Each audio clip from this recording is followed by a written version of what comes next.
this is an iHeart podcast. Trump country is booming. We're building, hiring, and winning in America. Because energy tax credits create jobs and put America first. Jobs and factories will come roaring back into our country. More production at home will mean stronger competition and lower prices for consumers. And America's comeback depends on American energy. President Trump, keep what works. Don't repeal energy tax credits. Learn more at builtforamerica.us. Paid for by Built for America. Pure Talk, my wireless company, a veteran-led company, is on a mission to give an allegiance flag, which is the highest quality American flag, to 1,000 veterans in time for the patriotic holidays. Now, switch your cell phone service to Pure Talk this month, and a portion of every sale will go to providing these high-quality flags to deserving veterans. With a cell phone plan at just $25 a month, well, what are you waiting for? Go to puretalk.com/Sean, S-E-A-N, to support veterans simply by switching to Pure Talk. Some matches are temporary, but your privacy shouldn't be. With Line 2, you get a second phone line just for dating. No need to share your personal number until you're ready. You can chat, text, and even block numbers, all while keeping things fun and private. It's perfect for online dating, blind dates, or just keeping things light. When you're ready to move on, Line 2 lets you cut ties without any drama. Dating should be fun and carefree. Line 2 keeps it that way. Ready to date on your terms? Visit line2.com/audio or download Line 2 in the App Store today. Coming up next, our final news roundup and information overload hour. All right, news roundup and information overload hour this Friday. It is 800-941-SEAN. You want to be a part of the program? Your calls coming up, final half hour of the program today. Big win, U.S. Supreme Court today. Again, there's been now multiple wins. We've been chronicling all of them. And this one dealing with the Trump administration and their request for stay of a lower court's orders blocking enforcement of his birthright citizenship executive order. Remember, the president wanted to end birthright citizenship. Pretty amazing. We're going to play all of the president's comments in full also coming up in the next half hour, but I want you to just listen to a little bit of what he had to say earlier today. I was elected on a historic mandate, but in recent months we've seen a handful of radical left judges effectively try to overrule the rightful powers of the president to stop the American people from getting the policies that they voted for in record numbers. It was a grave threat to democracy, frankly, and instead of merely ruling on the immediate cases before them, these judges have attempted to dictate the law for the entire nation. In practice, this meant that if any one of the nearly 700 federal judges disagreed with the policy of a duly elected president of the United States, he or she could block that policy from going into effect or at least delay it for many years, tie it up in the court system. This was a colossal abuse of power which never occurred in American history prior to recent decades, and we've been hit with more nationwide injunctions than were issued in the entire 20th century. I mean, it really is remarkable, and I think the Supreme Court got this right. Most conservatives see what's happening, what the Democratic Party can never accomplish at the ballot box electorally, what they can't accomplish legislatively. They run to and go judge shopping to activist justices. And they have, and by the way, 80% of the judges they go to are appointed by Democrats on purpose. It's not an accident. And then it slows down the president's agenda, and he is duly elected by the people to implement that agenda. Senator Daines of Montana is thrilled with the court ruling today and agrees that universal injunctions likely exceed the equitable authority that Congress has given to the federal courts, and allowing a single activist judge to dictate policy for the entire nation needed to stop. And I applaud today's Supreme Court ruling to limit nationwide injunctions. Senator Daines of Montana. By the way, there are many days I'm not having the best day. And I'm thinking, what would life be like on a ranch out in Montana? Not that the people of Montana want any more people from any other state coming to their state and frankly, maybe bringing their dumb policies with them. In my case, I agree with the people of Montana. Well, Sean, we always welcome conservative refugees. We just don't want to have liberal missionaries joining us in Montana. I mean, I swear, it's like, if you're going to move out of California, New York, New Jersey, okay, fine, you can move if you're going to come to my free state of Florida, which I do love, or you're going to go to Texas or the Carolinas or Tennessee. Just leave. They'll welcome you with open arms. Don't bring your dumb, idiotic policies that destroyed your state with you and then destroy the new state you're going to. Sean, we welcome those who want to join us, but we hope folks that want to change us stay out of the way. So we're on the same page there, Sean. But look, this was a huge win for the American people is where it starts. It was a huge win for President Trump, but this is a huge win for the American people. You said it so well. It's about the equality here of powers and just proportionality of powers, where the left can go shop some rogue judge somewhere in America and stop a significant ruling or order coming from the President of the United States, who is trying to protect the country as Commander-in-Chief. So this is a wonderful win. And you know what it also says to me, Sean? We're reaping the benefits and the fruit of an election that happened back in 2014 when we flipped the Senate. That's the year I got elected to the Senate. I was the first Republican in 100 years. We picked up 9 seats that night, and that was during Barack Obama's last midterm election. And it set in motion after the tragic passing of Scalia, where we put 3 conservative Trump judges on the bench, and we're seeing the consequences of really elections that began back in 14. Just a reminder how important these Senate races are in America, because you reap the fruit or you reap the curse of what happens in the courts, sometimes for a generation. What do you make of the other Supreme Court decisions that have come down? I mean, it really has been a little bit of a whirlwind, as it is at the end of every Supreme Court session. And, they now in one swoop have ruled on a lot of issues. This one about birthright citizenship, but also about a whole variety of issues. What's your take? Well, there's another one that strikes to the heart of the Danes family as parents of 4 and now grandparents of 7, Sean. And that's that 6-3 decision we got that says parents can opt their children out of LGBTQ transgender lessons in the public schools. This is a win. It's a win for parental rights. It's a win for religious liberty. Frankly, it's crazy this is even a debate. But why are we teaching this gender radical ideology in grade school, even down to preschool anyway? But I'll tell you, Alito nailed it when he wrote for the majority. I'm going to quote what he wrote in the majority. He said, "A government burdens the religious exercise of parents when it requires them to submit their children to instruction that poses a very real threat of undermining the religious beliefs and practices from the parents that they wish to instill." Alito nailed it, as he always does. Another great win for this court that was set in motion because of the Republican Senate and the leadership of President Trump. What did you make about the South Carolina decision?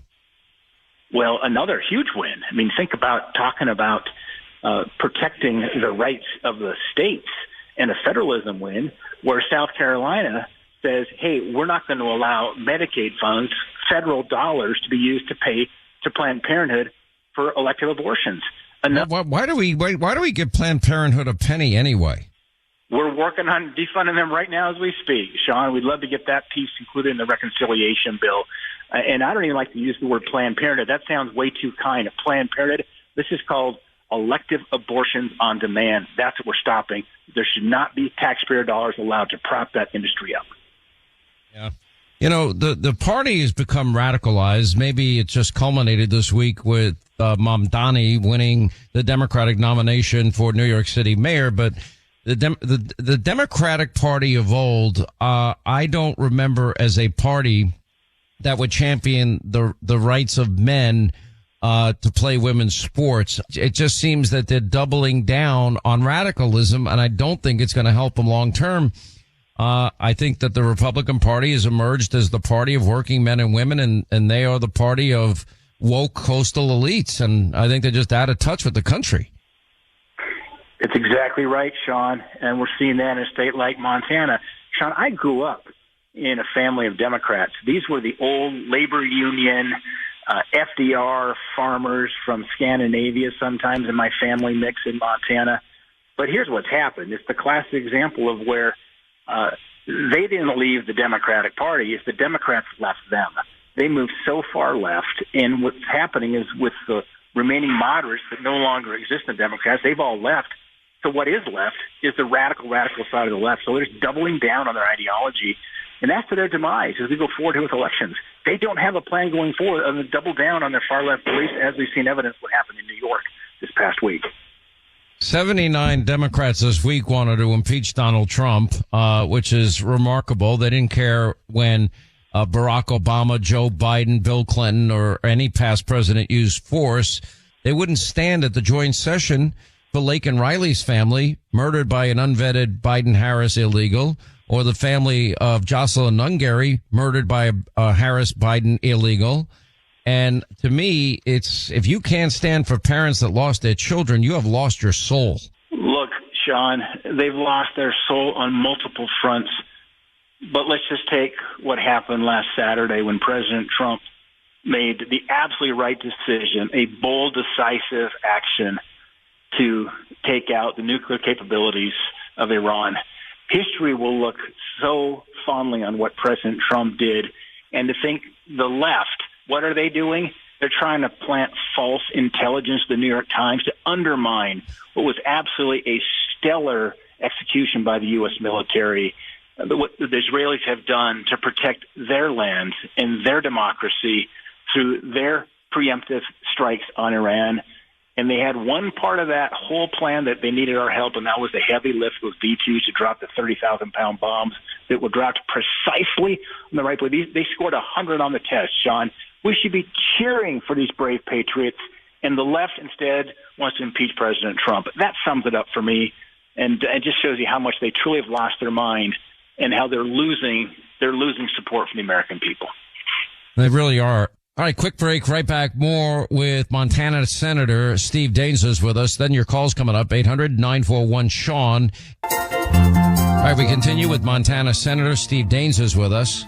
Let's talk about the one big, beautiful bill. Had a little bit of a setback in the last 2 days, and that is the Senate parliamentarian trying to do her level best to take out a lot of the Republicans' plans here. Now, one of the problems is you're looking at an unelected bureaucrat and somebody that was appointed by Harry Reid and somebody that has shown themselves to be pretty left-leaning. And now my understanding is, having spoken with a number of other senators and your colleagues, is that it basically is a matter of shifting and changing the language, and most of what Republicans want will still get in that bill. Are you confident of that? Yeah, literally, Sean, before I came on the air to speak with you, I was going back and forth with Ted Cruz, a couple of my colleagues, as we are making final adjustments, because you have a chance to go back and clarify language on these arguments before the parliamentarian. Look, we strongly disagree with many of the rulings she has made, but she also has given us the ability to correct some of the bill language to give us a chance to actually get it done. And so that's exactly what's going on right now. And I think we're going to be able to salvage much of what we've been fighting for. Not all of it. You win some, you lose some. And let me just say this, Sean. When the Democrats tried, their craziness and their reconciliation bills with the Inflation Reduction Act and others, they tried to radically change the immigration policies in this country in terms of pathway to citizenship for illegals, and the parliamentarians stopped it. So this thing does cut both ways. She did rule against the Democrats when they tried some of this. She's given us the ability to make some modifications. We're working on that as we speak. I don't like a lot of these rulings, but you've got to keep fighting right now. Time's of the essence to get this bill done and on the president's desk by the 4th of July. Oh, we're looking at, for example, she's trying to, take out the provisions, the Medicaid provided provisions, including changes to federal funding for states and the share of healthcare provider taxes. My understanding is it just has to apply to all states, and that will be resolved.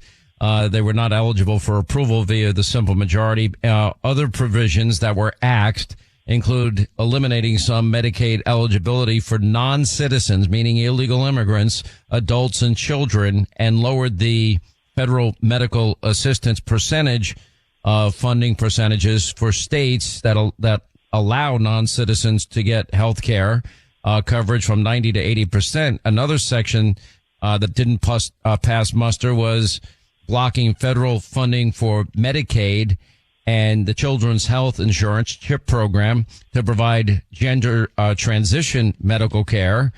As Tommy Tuberville said, the woke Senate parliamentarian who was appointed by Harry Reid and advised Al Gore struck down a provision banning illegal immigrants from stealing Medicaid from American citizens. This is a perfect example of why the Americans hate the swamp. What's your take on his comments? I don't disagree, but I'll say this. The reason we're in this position to get major wins on tax and spending policy is because we're using the reconciliation process. It has these parameters called the bird bath wrapped around it. To get policy outcomes, you typically need 60 votes, not 51. So as long as it meets the threshold of being a spending or tax type impacted provision and not primarily a policy outcome, that makes it compliant with BIRD. Now, Sean, I went to engineering school, not law school. So I'll let my lawyers sort out some of these arguments. And yes, I don't like a lot of the rulings that have come down, but she's giving us a chance to come back and make a counter argument. I think we're going to save several of these important revenue and tax outcome issues that will also have policy implications. But the policy argument can't be the primary driver. It has to be taxes and spending. Yep. And that's the BIRD rule. And that's why sometimes it cuts both ways. All right. We appreciate your time. Steve Daines, great state, beautiful state that it is. Montana, thank you, sir. We appreciate your time. 800-941-SEAN as we continue. Also, President Trump weighing in on the Supreme Court decision, a big win on birthright citizenship. We'll play his comments on the other side. All right, let's go to Pam Bondi, President Trump, and Todd Blanche. And the Supreme Court decision today, the overall issue is birthright citizenship, but more specifically, the interference of lower courts that would prevent a president from doing his job. Well, this was a big one, wasn't it? This was a big decision. An amazing decision, one that we're very happy about. This morning, the Supreme Court has delivered a monumental victory for the Constitution, the separation of powers, and the rule of law. In striking down the excessive use of nationwide injunctions to interfere with the normal functioning of the executive branch, the Supreme Court has stopped the presidency itself. That's what they've done. And really, it's been an amazing period of time this last hour. There are people elated all over the country. I've seen such happiness and spirit. Sometimes you don't see that, but this case is very important. I was elected on a historic mandate, but in recent months we've seen a handful of radical left judges effectively try to overrule the rightful powers of the president to stop the American people from getting the policies that they voted for in record numbers. It was a grave threat to democracy, frankly, and instead of merely ruling on the immediate cases before them, these judges have attempted to dictate the law for the entire nation. In practice, this meant that if any one of the nearly 700 federal judges disagreed with the policy of a duly elected president of the United States, he or she could block that policy from going into effect or at least delay it for many years, tie it up in the court system. This was a colossal abuse of power which never occurred in American history prior to recent decades, and we've been hit with more nationwide injunctions than were issued in the entire 20th century together. Think of it, more than the entire 20th century. Me. I'm grateful to the Supreme Court for stepping in and solving this very, very big and complex problem, and they've made it very simple. I want to thank Justice Barrett, who wrote the opinion brilliantly, as well as Chief Justice Roberts, and Justices Alito, Gorsuch, Kavanaugh, and Thomas. Great people. Thanks for this decision, and thanks to this decision, we can now promptly file to proceed with numerous policies that have been wrongly enjoined on a nationwide basis. And some of the cases we're talking about would be ending birthright citizenship, which now comes to the fore. That was meant for the babies of slaves. It wasn't meant for people trying to scam the system and come into the country on a vacation. This was, in fact, it was the same date, the exact same date, the end of the Civil War. It was meant for the babies of slaves, and it's so clean and so obvious. But This lets us go there and finally win that case, because hundreds of thousands of people are pouring into our country under birthright citizenship, and it wasn't meant for that reason. It was meant for the babies of slaves. So thanks to this decision, we can now properly file to proceed with these numerous policies and those that have been wrongly enjoined on a nationwide basis, including birthright citizenship, ending sanctuary city funding, suspending refugee resettlement, freezing unnecessary funding, stopping federal taxpayers from paying for transgender surgeries, and numerous other priorities of the American people. We have so many of them. I have a whole list. I'm not going to bore you, and I'm going to have Pam get up and say a few words, but there's really, she can talk as long as she wants, because this is a very important decision. This is a decision that covers a tremendous amount of territory. But I want to just thank again the Supreme Court for this ruling. It's a giant. It's a giant, and they should be very proud, and our country should be very proud of the Supreme Court today. And with that, I'd like you to listen to the words of Pam Bondi. She's an incredible attorney general. We're very proud of her. And as you know, Todd Blanche is with us, and we have so many others that worked on this case and other cases. And I think they're doing a great job. Pam, please say a few words. Thank you, President Trump. Thank you for fighting for all Americans. Americans are finally getting what they voted for. No longer will we have rogue judges striking down President Trump's policies across the entire nation. No longer. Today, in the 6-3 opinion, Justice Barrett correctly holds that the district court lacks authority to enter nationwide or universal injunctions. These lawless injunctions gave relief to everyone in the world instead of the parties before the court. As the Supreme Court held today, they turned district courts into the imperial judiciary. Active liberal judges have used these injunctions to block virtually all of President Trump's policies. To put this in perspective, there are 94 federal judicial districts. 5 of those districts throughout this country held 35 of the nationwide injunctions. Think about that. 94 districts.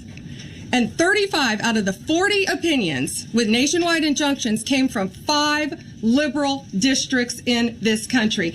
No longer. No longer. These injunctions have blocked our policies, from tariffs to military readiness to immigration to foreign affairs, fraud, abuse, and many other issues. The judges have tried to seize the executive branch's power, and they cannot do that. No longer. No longer. And on immigration, on a side note, today marks 2,711 arrests on these terrorists and these gangs. Total arrest today with HSI investigations. And thank you, Stephen Miller. Thank you to Homeland Security. Thank you to everyone working hand in hand with the FBI on all of these transnational gangs.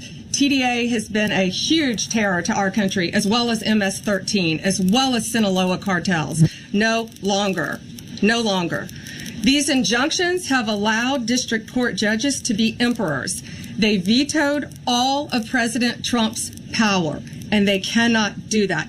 This has been a bipartisan problem that has lasted 5 presidential terms, 5 different presidents, and it has ended today. We will continue to fight for President Trump's policies. I want to thank the Office of White House Counsel, Dave Warrington. You and your staff have been incredible. Our Solicitor General's office, John Sowers, Sarah Harris, and Todd Blanche and Emil Bovey. Todd's going to say a few words because we've had another major ruling today on transgender books and some other great wins that we've had. But no longer will they have this power in our country. It is the president's authority under his executive branch to do everything to fight for the American people, and he will continue to do that. That's why he was overwhelmingly elected. Thank you. Thank you. Today's a great day for the rule of law. It's a great day for the Justice Department, and it's one that's been a long time coming, and one that every American should have been waiting for with bated breath. And so I echo what the President said and Attorney General Bondi, that the Supreme Court did a great thing today, not only for this administration, but for every American in this country. If not for the injunctions case, we would be here talking about another great decision that came down today, the trans books case, which restores parents' rights to decide their child's education. Seems like a basic idea, but it took the Supreme Court to set the record straight, and we thank them for that. And now that ruling allows parents to opt out of dangerous trans ideology and make the decisions for their children that they believe is correct. And so we thank the Supreme Court for that. There's been multiple decisions over the past several weeks that just show why this nationwide injunction ban had to happen. For example, what I mean by that is local district court judges issuing decisions that are clearly contrary to law just because they don't like the policy of President Trump. And when it gets to the Supreme Court has to correct it. But that takes time. The Attorney General thanked our lawyers, and I'll do it again.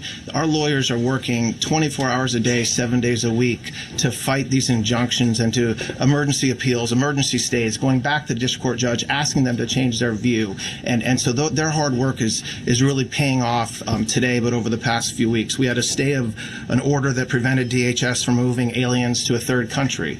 We had a stay of an order that stopped the Department of Defense from implementing military readiness, the EO that President Trump signed. We had another stay of an order forcing reinstatement of fired executive branch employees entirely within the President and Article 2, his right to do. We had a stay of, as you all know, of numerous DOJ cases. And again, every one of those stays requires a tremendous amount of work and effort by the lawyers and parties involved. They should be doing other work. They should be doing the work that the President and this administration demands and has a right to demand, and not fighting these local judges who don't make decisions based on the law. They make decisions because they just simply don't agree with the administration's decision about a policy, and that's wrong. Thank you. Any questions? Yes, for Pam, please. Go ahead. Sure. Thank you, Madam Attorney General.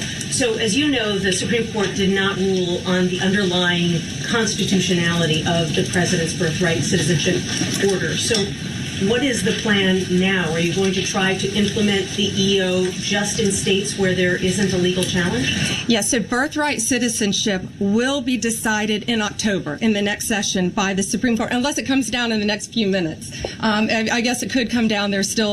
I think they're still deliberating right now on some cases. As you heard, we just got transgender books, which is a huge win. But most likely, that will be decided in October in the next session. However, it indirectly impacts us because, as you correctly pointed out, if there's a birthright citizenship case in Oregon, it will only affect the plaintiff in Oregon, not the entire country. So, yes, it's indirectly, but that's pending litigation, and we're waiting on that in the next term. And how concerned are you that the Supreme Court will come back and determine that the executive order is unconstitutional? We're very confident in the Supreme Court. But again, it's pending litigation, and that will directly be determined in October, but it indirectly impacts every case in this country, and we're thrilled with their decision today. Peter. Madam Attorney General, thank you for being here to take our questions. A couple questions to the both of you. The EO had a 30-day grace period before it goes into effect.